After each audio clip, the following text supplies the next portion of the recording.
pagi anak-anak. Selamat pagi, Bu. Sebelum memulai pelajaran, sebaiknya kita berdoa terlebih dahulu. Satu siswa memimpin doa ke depan.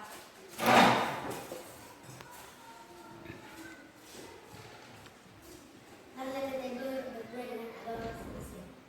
Tuhan, sebentar lagi kami akan memulai proses belajar mengajar.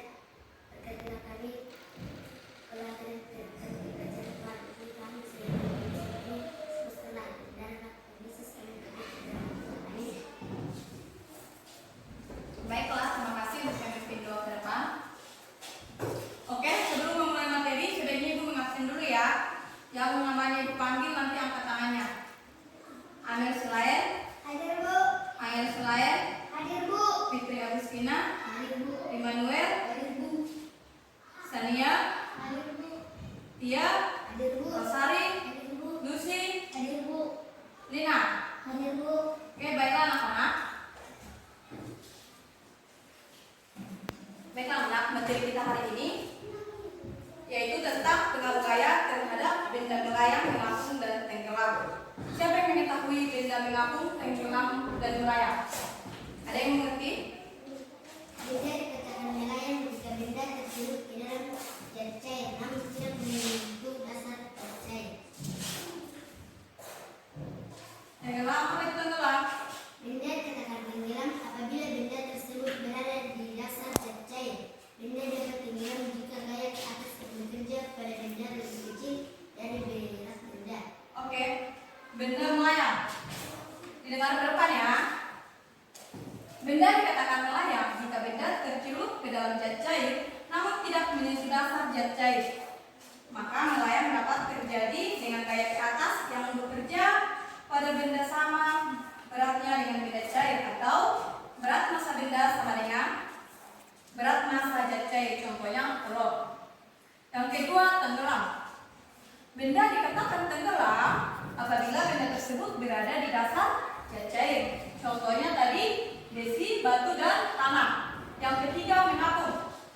Benda dikatakan mengapung apabila benda tersebut berada di permukaan air karena berat benda tersebut lebih kecil dari berat air, atau berat massa benda lebih kecil dari berat massa zat cair. Contohnya gabus atau botol plastik. Baiklah anak-anak, Ibu harap setelah mempelajari materi ini, Ibu harap kalian memahami apa itu benda melayang, tenggelam, dan mengapung. Jadi anak-anak, sekarang coba dibuka bukunya dari halaman 45. Perhatikan buku tersebut. Di dalam buku itu ada pengaruh gaya terhadap benda melayang, mengapung, dan tenggelam. Sudah dibuka bukunya? Oke lah, sebelumnya tadi Ibu sudah membagi kalian menjadi 3 kelompok. Coba kelompok A maju ke depan.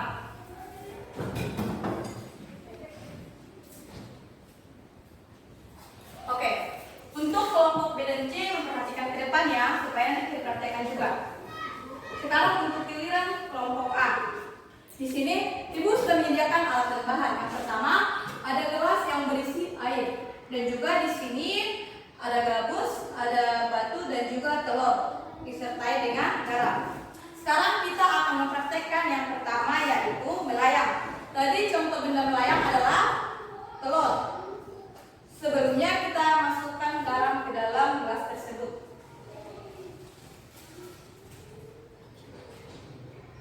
Perhatikan ke depan ya.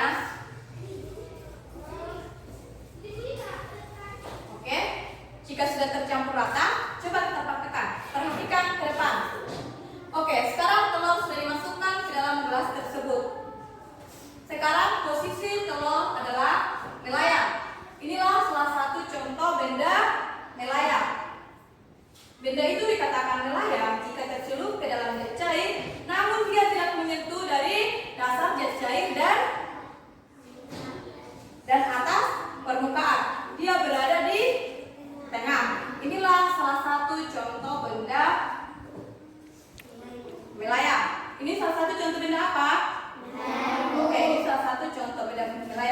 Tetapi jika telur dimasukkan ke dalam air, jika dia tidak dimasukkan garam, maka benda tersebut akan tenggelam.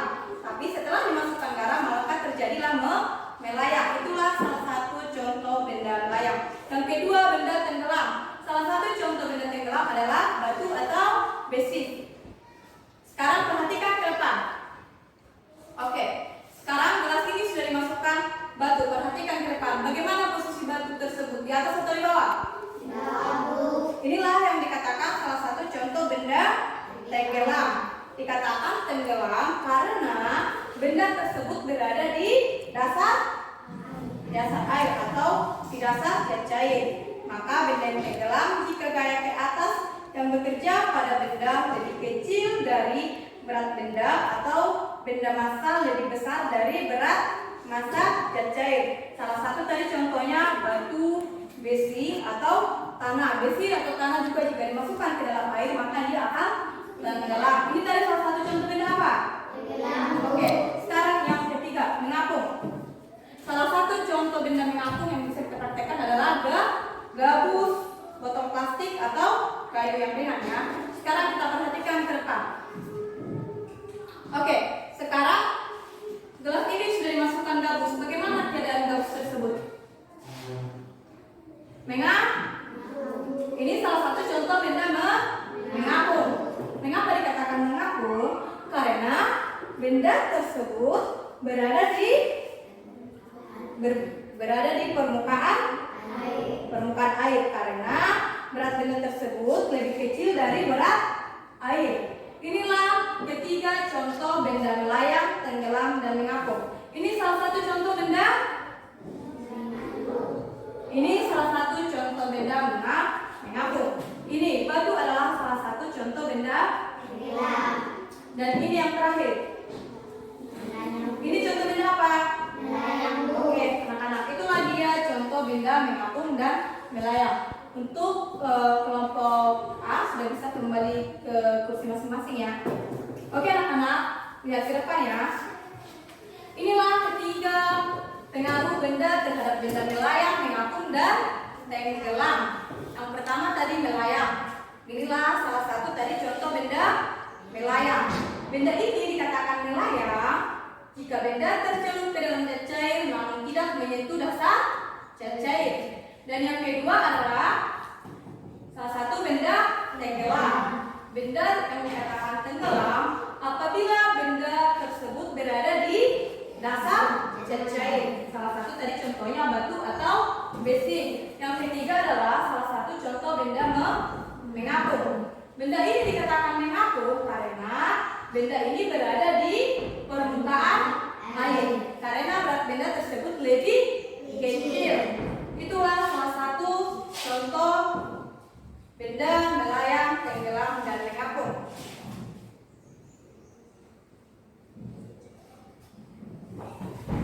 Demikian untuk pembelajaran kita hari ini, supaya anak belajar di rumah, belajar rajin membaca buku dan mempelajari materi yang sudah kita bahas tadi. Untuk tugas yang sudah Ibu berikan,